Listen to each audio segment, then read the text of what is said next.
Welcome to You Decide. I'm your host, Errol Lewis. We are making a pivot here on the podcast. You can still find us on Apple Podcasts or Spotify or wherever you prefer to get your podcast. But You Decide can now also be found on YouTube. And it comes with a video feed for those who like to see the look on people's faces while we are talking. The address is youtube.com/@NY1podcasts. And we are asking everybody to check it out. You should like it, you should subscribe, you should leave a comment, and most important, tell your friends and coworkers to do the same. So, on to the episode. We are quickly approaching the June 24th Democratic primary for mayor of New York City. The pace is picking up. Many of the candidates are now receiving matching funds from the Campaign Finance Board, and that's millions and millions of dollars worth of ads that are hitting the airwaves. One of those candidates is Whitney Tilson. He is a successful investor, a civic activist, a lifelong Democrat, who says he is running for mayor of New York to bring shared prosperity and common sense solutions back to the greatest city on earth. Tilson says he is a businessman, not a career politician, and as such, he will take on special interests, make our city safer, cleaner, more affordable, restore excellence to our public schools, crack down on crime, unleash historic housing construction, and end street homelessness. That all sounds good to me. Thanks for being here. Great to see you. My pleasure. So now, that all sounds really good. You took all the words out of my mouth. What you been waiting for? Why now? What were you doing before this? For the past 20 plus years, I've been an activist in the Democratic Party. It began when I joined the board of KIPP charter schools after helping found Teach for America, my first job out of college 36 years ago, 20 plus years on KIPP's board. And I realized that to both protect KIPP and enable KIPP and other successful charter schools to grow, but also to just reform the educational system, there had to be a political angle to it. Because at the end of the day, our school system is a governmental system, which means it's run by politicians. And so you got to play the political game. So I helped start something called Democrats for Education Reform. And so that was my first dive into Democratic Party politics, trying to, in a sentence, break the teacher union stranglehold over the Democratic Party. And so it turned out, the kind of candidates like Cory Booker and Barack Obama were early candidates that we backed before they were household names.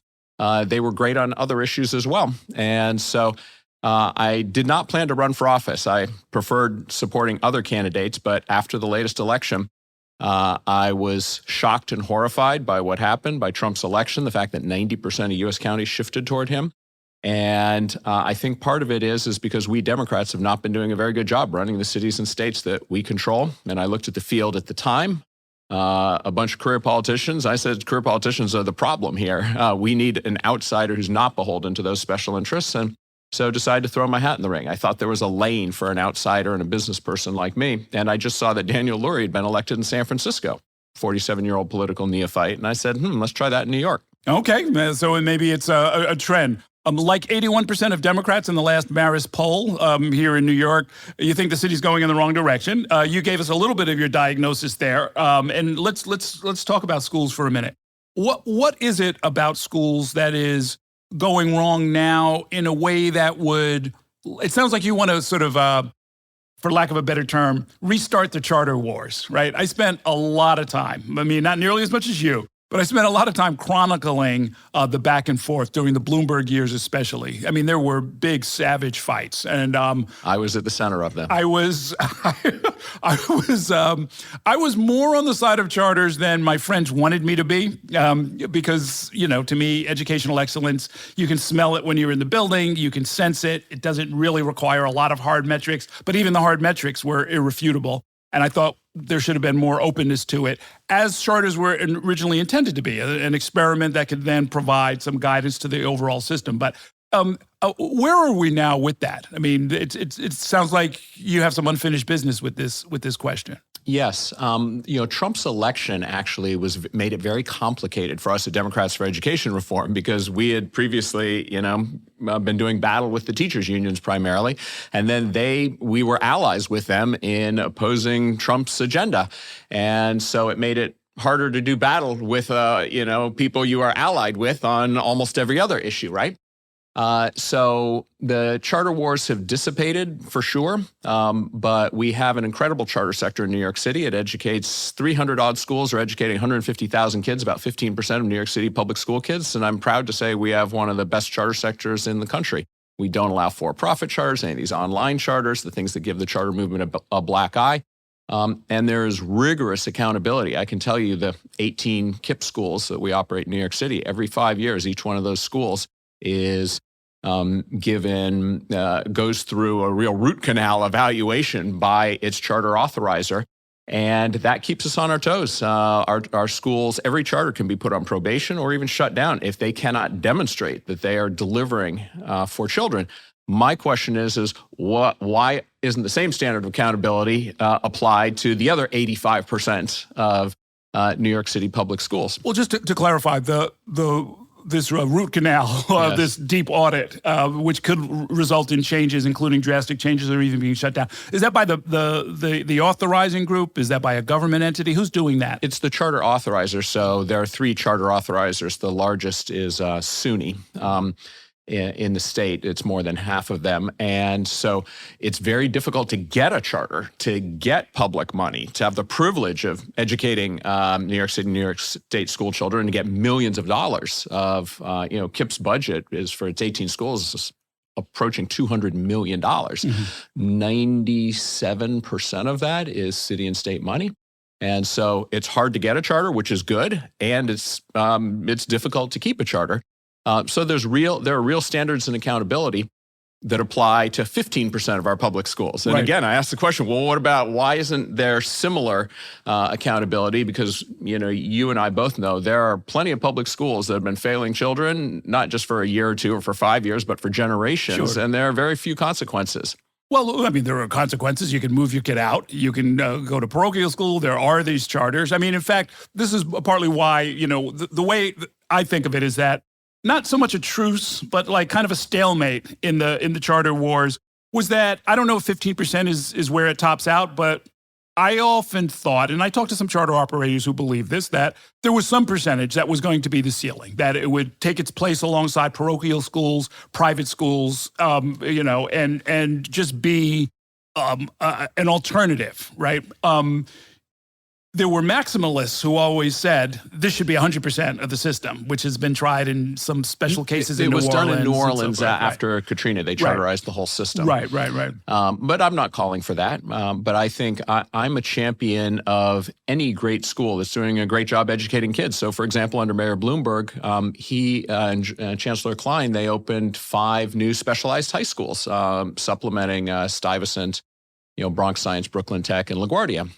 I would love to open additional ones. I want to expand what works, but also if a school is failing in its mission to educate kids, there should be consequences. We should be able to easily replace the school leader, shake up the team. It's interesting. I've been studying Mississippi recently, and so I'm not strictly about charters. Mississippi has, in the last quarter century roughly, has soared past New York. And Mississippi is the poorest state in the country, spends $12,000 a kid. We're spending approximately $40,000 a kid. And they, in the past 20 years or so, have gone from their kids being the better part of a year below grade level in 4th grade reading to the better part of a year ahead. You're talking of our about kids. national? This is the NAEP test, scores, 4th grade reading, which I think is the most fundamental educational metric. And charters haven't been part of the answer there. Number one, they required that parents be informed if the children are not reading at grade level starting at a young age. Here's a statistic that blew my mind. 90% of New York City parents think their child is reading at grade level. The actual number, 45%. So they mandated by law, you must stop lying to parents, and put together a reading instructional program for any child that's behind. Introduce extra tutoring and help for kids, have a plan to get the kid back up to grade level. Because if you can't read by age 10, it's pretty much game over. So that was a critical part of it. They threw out this whole language balanced literacy curriculum nonsense that has infected our schools here in New York for 30 years. I thought we switched to phonics in the last. We did, we have 75,000 teachers in our system. It takes years to retrain them, and we haven't done it quickly enough. we also let every school pick their own curriculum. We've fortunately under NYC Reads, we're down to 3 reading curricula, but one of them is still not really, it isn't the most rigorous evidence-based, phonics-based approach. Guess which of the 3 most schools are picking?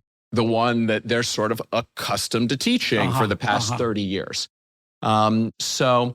Mississippi has done a lot of basic stuff, and they set high standards and goals.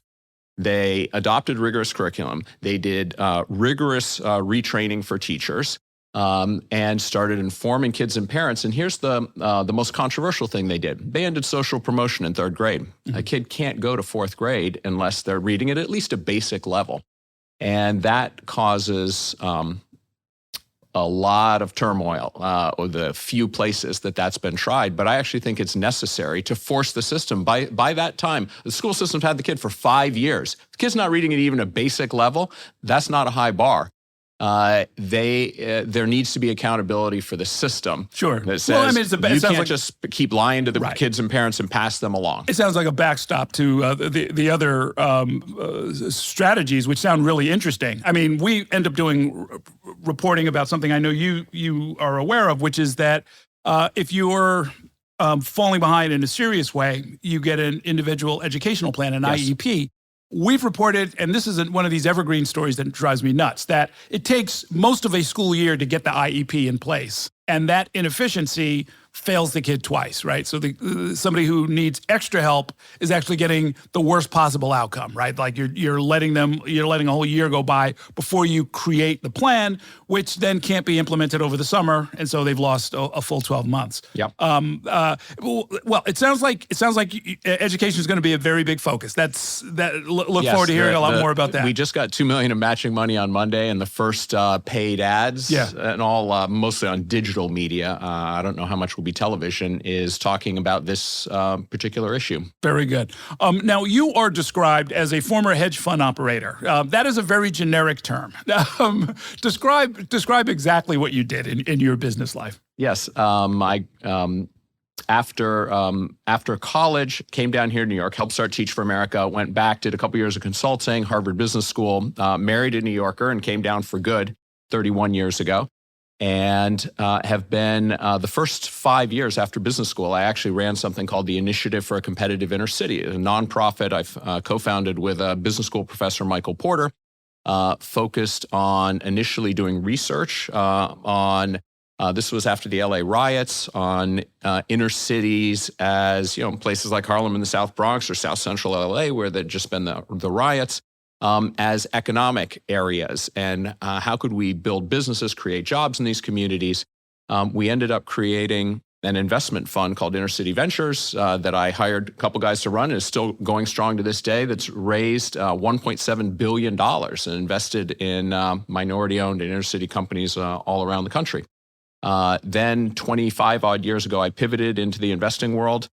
Started a little hedge fund, and I'm a Warren Buffett, Charlie Munger value investor, if that means anything to your listeners. And so I've been studying big broken businesses generally. As a value investor, I look for companies that are having difficulties, that aren't running very well, and need new management, et cetera, and betting on turnarounds. Mm-hmm. And so there are some similarities, not precise, but to big broken governmental systems where you need new leadership to come in and fix it. So that's what I've been doing with hedge funds, mutual funds, investing conferences, investing seminars, investment newsletters, preaching the gospel of sound value investing. I have seen your ads. I think a lot of my listeners maybe have as well, asking the public to subscribe to your investment newsletter. Yes. What are you telling people that would get them, better than average returns? To ignore the hype of Wall Street, don't get sucked into Robinhood and these other gamified trading apps, the meme stock craze, et cetera, et cetera. Wall Street is always out there peddling nonsense, trying to get people to do crazy stuff. My philosophy is that I've got my daughters and my sister and my parents, for example, is have money taken out of your paycheck into a 401k or something like that, automatically roll it into the S&P 500 index and forget about it until your retirement. That's the simplest advice. To people who want to pick some individual stocks, that's once a month we publish a newsletter. I write a free investing daily at Stansberry Research, but our paid product is just we try and give one sound stock idea a month, generally blue chip companies that we say hold for a long period of time, and you can, with a portion of your money, you can try and do better than the index. Okay, very good. And just for people who don't know, let me second what Mr. Tilson is saying. It is statistically true. You correct me if I'm wrong. That if you do what he just described, just take all your money, put it in a S&P 500, which tracks the general index market. Fund, yep. You will, just by doing that, beat half, if not more than half, of all Wall Street advisory firms. Oh, yeah, and not half, 90%. Over time, the studies are overwhelming that index funds, and that's why indexing has grown so much. It's very difficult, I can tell you, as an active money manager,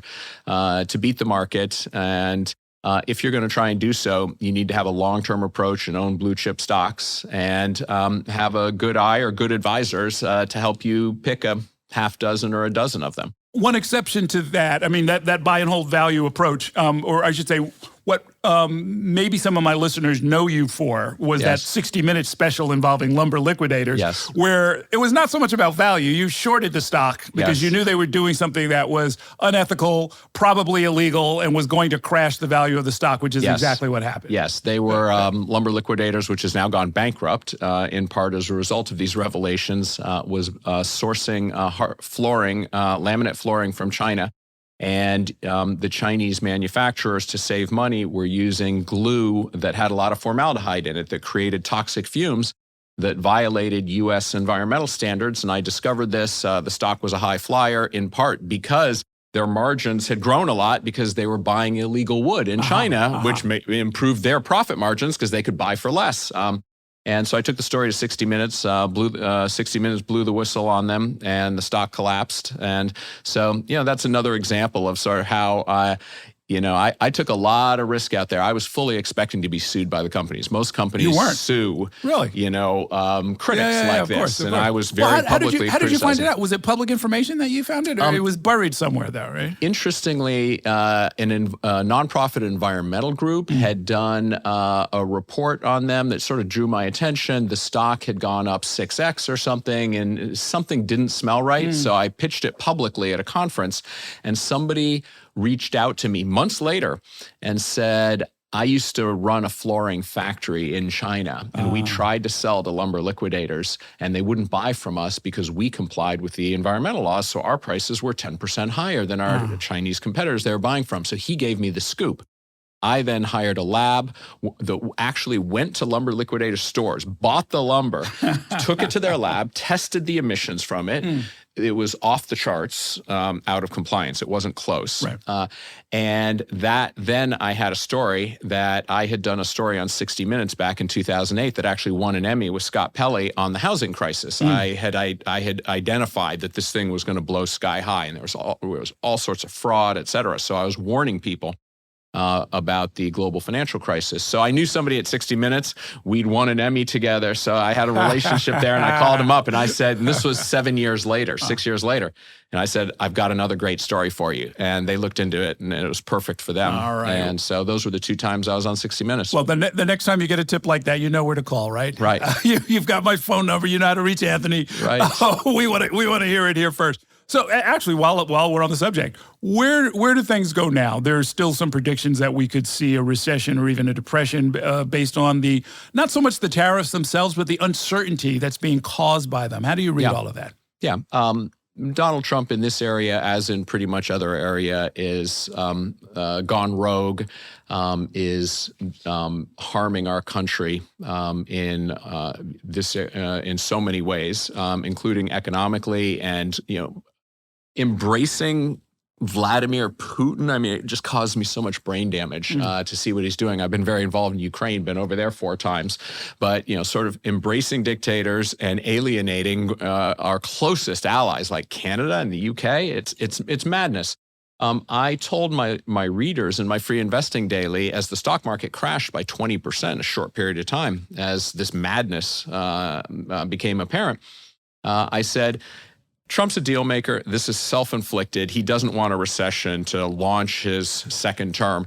And he can fix this with a tweet. And lo and behold, he's backed off. And, his defenders are saying this is all part of some grand strategy. Yeah, no. He's just throwing stuff up against the wall. Sadly, in other areas like immigration and so forth. And hopefully the courts will rein him in there. But what's interesting, what reined him in here in his tariffs was the bond market. And to some, most importantly, and the stock market. Sure. As we're speaking, the credit rating of the United States has been downgraded. Yes. So that, I guess to translate it for my listeners, it's considered safer to buy, I don't know, Microsoft bonds than United States debt, which is unprecedented. It's not catastrophic, but it's meaningful. Yes. It's going to be expensive. And it's a big problem. Right. It means we're going to have to pay a little bit more for the debt, the bonds, the U.S. Treasuries that we issue. And when you multiply that times a $36 trillion national debt, even in a 0.1% of 1% higher interest rate due to that downgrade, due to this sort of reckless policies and the budget that Trump is trying to pass, yet another version of tax cuts to the rich and savage cuts to Medicare and Medicaid for everybody else is going to balloon our deficit even further. So, there are many, many ways in which Donald Trump is hurting this country, which is why it was 10 years ago next month that he came down the elevator. And I immediately saw the danger that he posed. And I have been fighting Trump and Trumpism with every fiber of my being since then. Okay. Let's talk about your upbringing. You had an unusual upbringing. Describe where you were born and why you moved around so much as a youngster. Well, my parents met and married in the Peace Corps. According to family lore, they were the third couple to do so. Wow. My dad hadn't even finished college yet. And that was 1964. They moved back to New Haven, Connecticut, where my dad finished and earned his degree and a master's at Yale. And they were actually teachers in New Haven public schools when I was born in 1966. But my parents, having met and married in the Peace Corps, were passionate about, Kennedy's call to ask not what your country can do for you, but what you can do for your country and all. And it entered the field of international development, which they've been in their whole careers. They've retired in Kenya now. But they were in Ethiopia they've been in Ethiopia and Kenya the last 30 years. But so at age 2, we moved to Morogoro, Tanzania, where my sister was born, where I first attended school. I was the only white kid in a school of Tanzanian farmers' children in 1971. And so have moved all around, spent 3 years down in Nicaragua working on another educational project that my dad was working on. So spent more than half my childhood in Tanzania and Nicaragua. Wow. So what do you take from that? Are you good with languages, I take it? I wish I were actually better. I speak okay Spanish, but no, I wouldn't call myself a language savant. But it did give me an appreciation at a young age for the incredible good fortune I've had in my life. And my parents are sort of 60s do-gooders and always lectured me on, to take, I had an obligation to take the gifts I've been given and give back to my country and to the world. Sure. Make a difference with your life. And because I struggle to think of anyone who's been luckier than I am in life, and I recognize it's not all due to me. It's due to just great good fortune from the day I was conceived.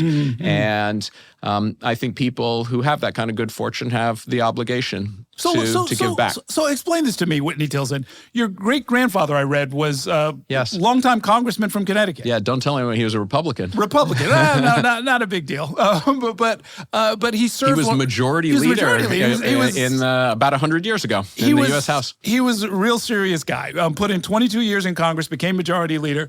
Your parents, as you're describing, were do-gooders. Why do you go around saying career politicians are a bad thing? Because it just sounds like these are people who have a commitment to public service. That's comparable to your own, frankly. Yeah, I mean, look, I was on stage with many of them at one of the mayoral forums, and I like them. I think by and large, I think Mayor Adams has been a terrible disappointment and has been corrupt. But most of the ones I'm on stage with, I think, are honest and good public servants. And I disagree with them on many policies. But here's the thing. I don't think we really have a democracy here in New York City. If you look at like what's happening right now, your listeners may be thinking, wait, there's a mayoral election coming up in 36 days. What's it doing? We just had an election. Why is it in an off year 2025? Why is it in the middle of the summer? And why, if I'm in the 1/3 of New York City voters are either independents or Republicans, why can't we vote in the primary that largely is going to probably determine who the mayor is, whoever wins the Democratic primary in a city that's 66% registered Democrats, right? And the answer is that the Democratic Party machine has deliberately, in my view, created a system that minimizes voter turnout because that increases their power, a handful of special interest groups in the party machine, to determine who their elected officials are, who then are the ones who are going to negotiate union contracts, for example. And so it works, sadly. Last election, only 26% of registered Democrats voted. In the 8th round of ranked choice voting, Mayor Adams won the primary and effectively became mayor with a little over 400,000 votes in a city of 8.8 million people. So 5% of New Yorkers elected our mayor and our other top elected officials. In a different context, you would call that leverage. Yes. The Democratic Party machine has created a system in which a handful of special interest groups, and I would put the teachers union as the most powerful one. And I was just watching the video last week of their forum, and every other mayoral candidate showed up to pander to them. And I didn't show up. They wouldn't invite me, of course, because I'm the only one in the field who says I don't want their endorsement. You've got bad blood with the teachers union. Of course. But look, when you say special interest, I hear, the way I hear that is a group of people that you don't like, right? I mean, because look, are New York's hedge fund industry, are they a special interest? They're not particularly well organized, but I would agree that the real estate community in New York is a powerful special interest group. There are a number of different interests. I mean, but that's, look, we're a nation of tribes. That to me is what democracy is. That's not a big thing. But what democracy is anyone who truly believes in democracy, I would argue, should be fighting to maximize voter turnout. Why? Because a democracy means the people are the ones who choose their leaders. And if you create a system that is designed to reduce the number of people who vote, and I really go after Republicans for all their voter suppression techniques, and where in red states, a hunting license, you can vote, but not a driver's license. And guess, the race of the people who don't have driver's licenses versus hunting licenses. Not a university ID either, right? Yes. So this is, for my listeners, if it sounds like we've had this conversation before, it may be because Whitney Tilson was a few years behind me at Harvard, and we both majored in government. Yes. So these are the kind of things that people would talk about over lunch. Now, we never met there, but this is the kind of conversation we'd have. Let me just offer you a different perspective, which is, if a lot of people vote, to me, it's not automatically a good thing, because if they are not informed and they're voting based on, tribal identity or, language affinity or the color of somebody's shirt, you're going to have a lot of real problems, So I don't know if maximizing turnout solves every problem. And I don't even know if it solves the problem that you're most concerned about. Right? I mean, you don't want... Which is elected leaders who are acting not in what is collectively the best interests of all New Yorkers, but in the interests of the handful of special interests that effectively elected them. Why are people not voting, do you think? Do you think they've been fooled? Do you think they haven't been informed? They haven't been reminded? Because believe me, I got a whole podcast. You're on it right now. Just dedicated to it. And believe me, we try every single week to maximize turnout.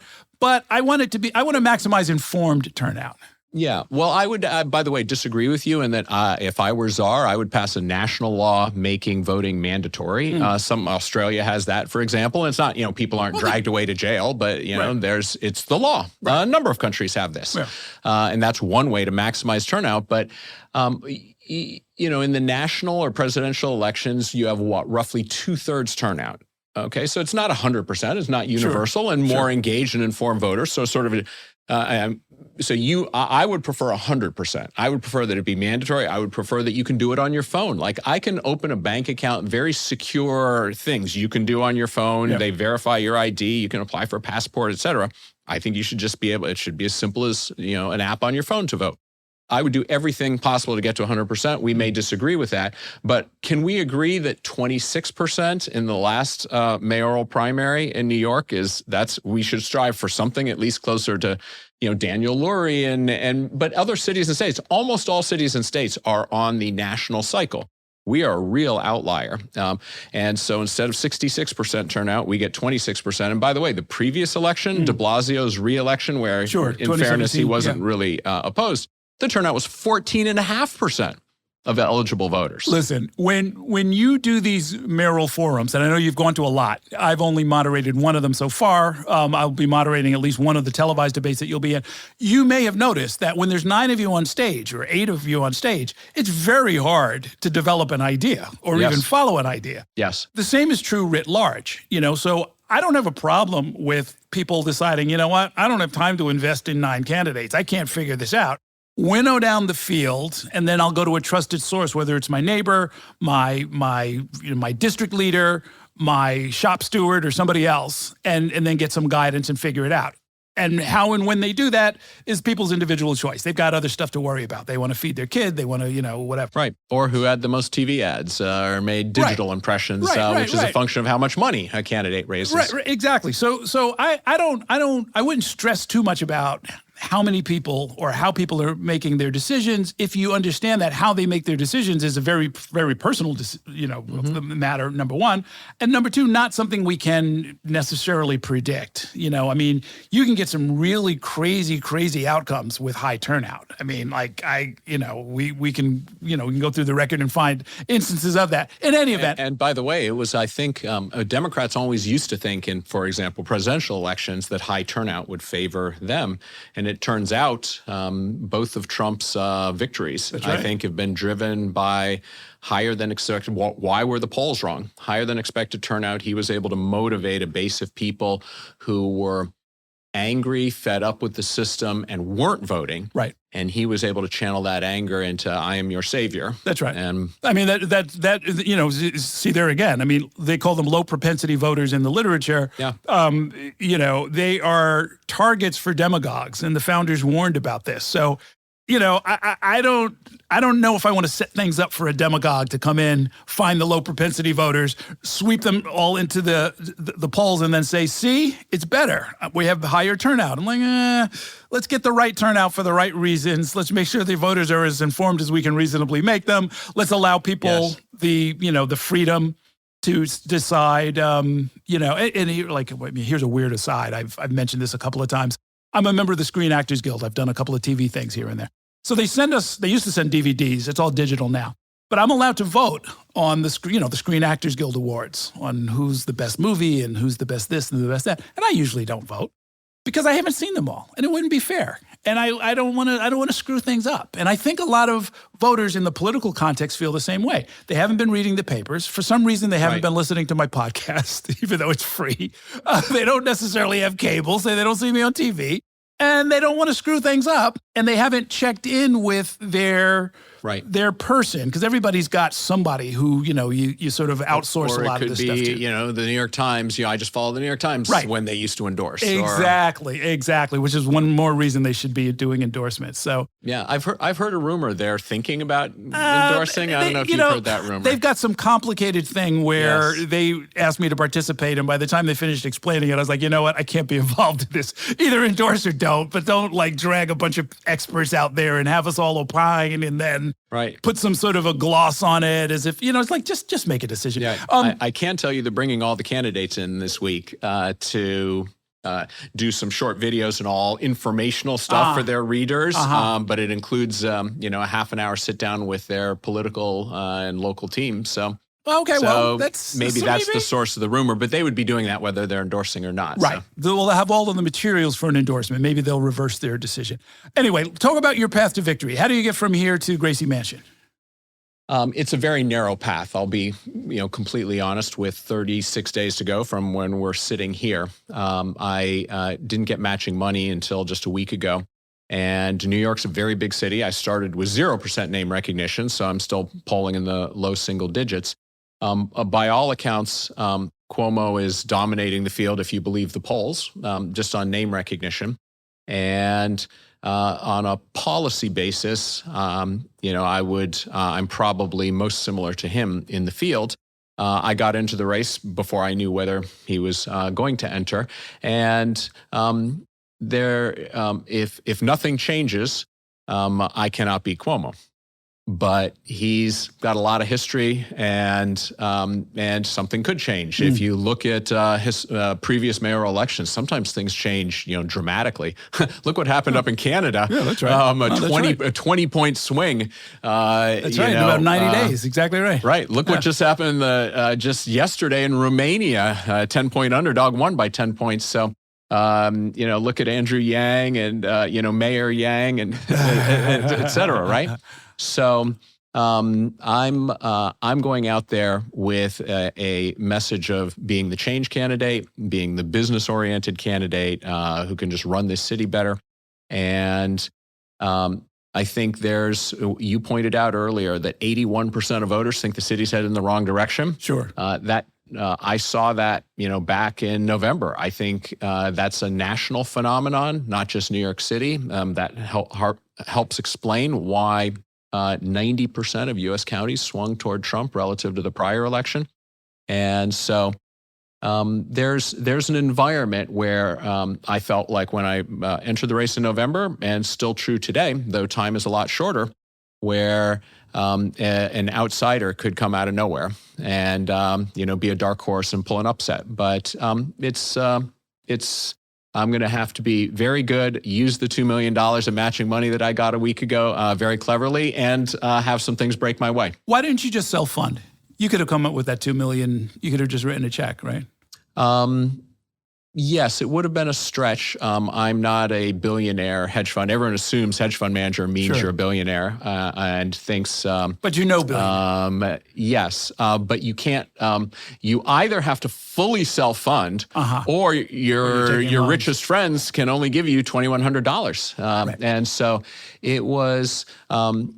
It's a good government system, I believe, that has these campaign finance limits that both limits the power of a handful of billionaires to fund massive amounts, but also the city matching funding program gives people who, I raised $250,000 and $250 in smaller chunks from about 1,700 New Yorkers, in addition to another $500,000 from people outside New York and above 250. That gave me the resources to run a respectable campaign, and so I don't think I would have entered the race. Frankly, not being able to self-fund a full campaign by myself without that campaign finance matching money. Before I let you out of here, let's talk about housing. Sure. New York City is the most expensive place to build in the country. High rises and to rent and to buy. Yeah, right. Yeah. Well, let's talk about the production side though, because you, like some of the other candidates, have said we need to go on a building boom. Yes. High rises cost over $625 per square foot, and that compares with $436 in Los Angeles, $387 in Chicago. It's less than a third of what it costs here to build, say, in Houston, that sort of a thing. And this is construction costs, not land acquisition and all the permitting and delays and so forth. Right, but this is high rises too, which is a little bit a lot higher expense. But obviously, capital dollars don't go as far as we would like. We're spending a lot. We're not getting as much as we want. We're still in a housing emergency and so forth. How do you work through that? What would you do? It's there's no single magic bullet. I would point to Austin, Texas as just a general framework for what needs to be done, which is in 2021, coming out of the pandemic, Austin was and still is, it was hot. People wanted to move. A lot of people were moving in. Great town. Yes, and they rents went up 25% in a single year in 2021 because of this surge of demand. The leaders in the city basically declared a state of emergency, recognizing that affordable housing was a key competitive advantage and critical to Austin's future. They changed the zoning codes and a number of other things, regulatory things and so forth. So in terms of building single-family homes, you used to have to be on a 5,500 square foot lot. They shrunk that to 1,700 square feet so you could put 3 smaller homes on the same lot. They allowed higher building construction. So your point about how much it costs to build an apartment building, that cost changes dramatically if you're capped at 4 stories or can go to 10 stories. Sure. Because a lot of your costs are fixed. Once you're building, it's not that much more expensive to add an extra floor or two. Long story short, Austin created 15% more housing supply, and they now have a glut in Austin. Housing prices are down 23%, rents are down 22%. And that's causing pain among builders. Sure. But it's great for everybody who lives in Austin. Great, of course. And it's very interesting. I go to a lot of these mayoral forums, it's local Democratic clubs and all, and it's a lot of NIMBY types. And it's very interesting. The audience out there is not representative of all of New Yorkers. That is correct. The people who show up at those, keep in mind, nationwide, 2/3 of people own, 1/3 of people rent. In New York, it's exactly the opposite. The people who show up at these mayoral forums are the people who own their apartments generally, right? That's right. And they're very loud. They don't want their property value to go down. They don't want lots of newcomers coming into their neighborhood. Maybe they like, everything being no taller than 3 stories or something like that. And so we have a real challenge here in New York. One of those special interests is the NIMBY types, local community activists, who we have a political system that gives them sort of disproportionate power, either directly through community boards, indirectly through any city councilor can just sort of kill any project in their district, and they listen to those very motivated owners, right? Of course. So City of Yes was an important step in the right direction, gives me room for optimism, but 80,000 units in 15 years is sort of a joke.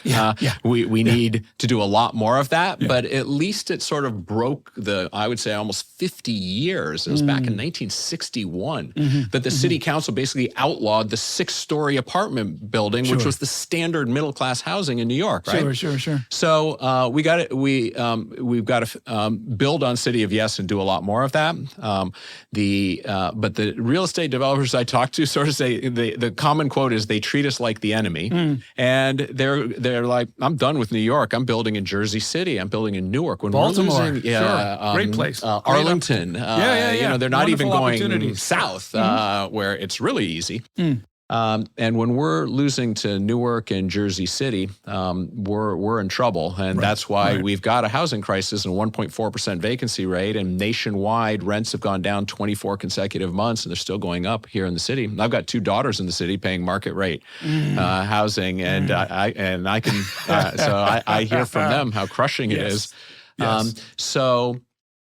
Generally speaking, we've got to figure out a way. And developer who actually went bankrupt, said, it used to take me 2 years under the Bloomberg administration. And it wasn't just Bloomberg policies, but just what's built up over time. Takes about 2 years, it used to take 2 years start to finish, from land acquisition, once I knew I had the zoning, to actually building and opening something and being able to sell or rent the apartments or the housing. When that extended to 4 years, it's now 4 years. When you double the amount of time, and interest rates have gone from very low to more historical levels. Mortgage rates are 7% or something. So when you have that much higher carrying costs, and we as a city have doubled the amount of time it takes to get something done, that's crushing right there. So we have to speed up the process. I'm not saying community boards don't get to weigh in or whatever, but I've looked at the 6 or 7 stage ULURP process, for example. And I'm like, okay, let's do all of that in just half the time. Instead of a month, you get 2 weeks to review something, that's true. right? No, that's true. That's one way to do it. I mean, the other is to get better leadership. and get some city council members in particular who have a little backbone, and some borough presidents who have a little backbone, and tell people it's like, okay, we heard everything you had to say about why you want nothing built in your neighborhood, but here's what's going to happen. Right. I think it needs to be. I mean, that's why City of Yes, I think, was important. It created some citywide standards that sort of override some of the local NIMBYism. And that's why I think I want to go back and look, if an outsider like me is actually elected, there will really be a mandate to act urgently in this area. Okay, we're going to leave it there for now. Win or lose, I hope to talk with you some more. This has been fascinating. Thanks for coming by. My pleasure. Thank you. All right.